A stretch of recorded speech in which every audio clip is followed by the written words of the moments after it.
Maghanda mga kasambahay dahil tataas ang singil sa kuryente ng Meralco ngayong buwan ng Abril.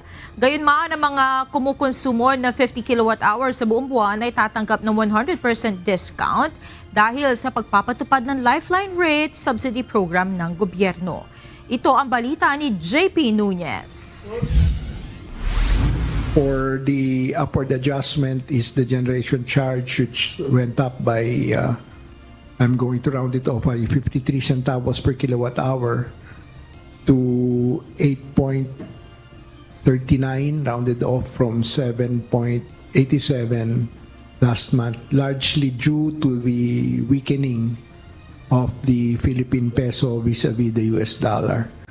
Itinulak ng paghina ng piso ang generation charge ng kuryente ngayong buwan, kaya muling tataas ang singil sa kuryente ngayong Abril ayon sa Manila Electric Company o Meralco. 53 centavos per kilowatt hour ang magiging dagdag singil sa mga customer ng Meralco na magre-reflect sa kanilang April billing. Mula sa 13 pesos and 81 centavos per kilowatt hour na singil sa kuryente, aakyat na ito sa 14 pesos and 35 centavos ngayong buwan. Kung susumahin, ang panibagong dagdag singil ay mangangahulugan ng dagdag na 107 pesos sa monthly bill ng mga kabahayang kumukonsumo ng nasa 200 kilowatt hour. 160 pesos naman sa may monthly consumption na 300 kilowatt hour habang 213 pesos sa 400 kilowatt hour. Para naman sa mga sambahayang may 500 kilowatt hour na konsumo, additional na 267 pesos ang inaasahang babayaran nila ngayong Abril. Ngunit nilinaw ng Meralco na hindi pa epekto ng Middle East crisis ang pagtaas ng singil sa kuryente. Kaya naman sa susunod na buwan, inaasahang mayroon uling dagdag singil sa kuryente. Hindi pa natin maramdaman yung effect sa fuel prices dito sa April generation charge. Kasi yung April generation charge reflects costs from March, and nung March, nandito na po sa bansa yung fuel na na-import natin. So hindi pa ito apektado nung nangyayari sa Middle East.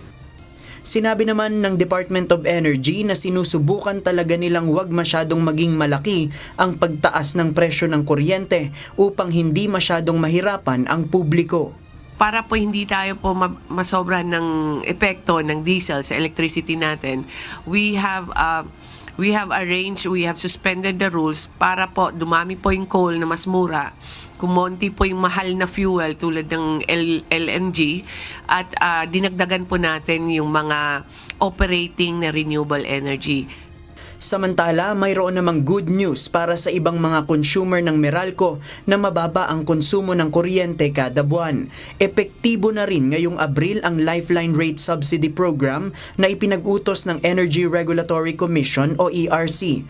Ang mga low-income households o mga benepisyaryo ng Pantawid Pamilyang Pilipino Program o 4Ps na nasa 50 kilowatt-hour lamang ang konsumo kada buwan ay malilibre na ang bill. Bukod dito, tutupad din ng Meralco ang kanilang existing Lifeline discounts kung saan ang mga consumer na nasa 51 kilowatt-hour hanggang 70 kilowatt-hour kada buwan ang konsumo ay may 35% discount. Ang mga kumukonsumo naman ng 71 kilowatt-hour hanggang 100 kilowatt-hour ay may 20% discount. Samantala, tiniyak ng Meralco na walang mangyayaring rotational brownout kahit pa sa panahon ng summer dahil may sapat na supply ng kuryente ang dumadaan sa Luzon grid. Ito'y sa kabila ng kumalat na espekulasyon sa social media na magkakaroon ng energy lockdown. Ang Department of Energy sa kanilang huling simulations for the Luzon grid, walang ina-anticipate na magkakaroon ng supply deficiency sa Luzon grid kahit na this summer. Hinihikayat naman ng Meralco ang publiko na magtipid ng konsumo sa kuryente ngayong nasa ilalim ng State of National Energy Emergency ang bansa. JP Nunez, UNTV, News and Rescue. Diyos ang aming sandigan, serbisyo publiko ang aming pinahahalagahan.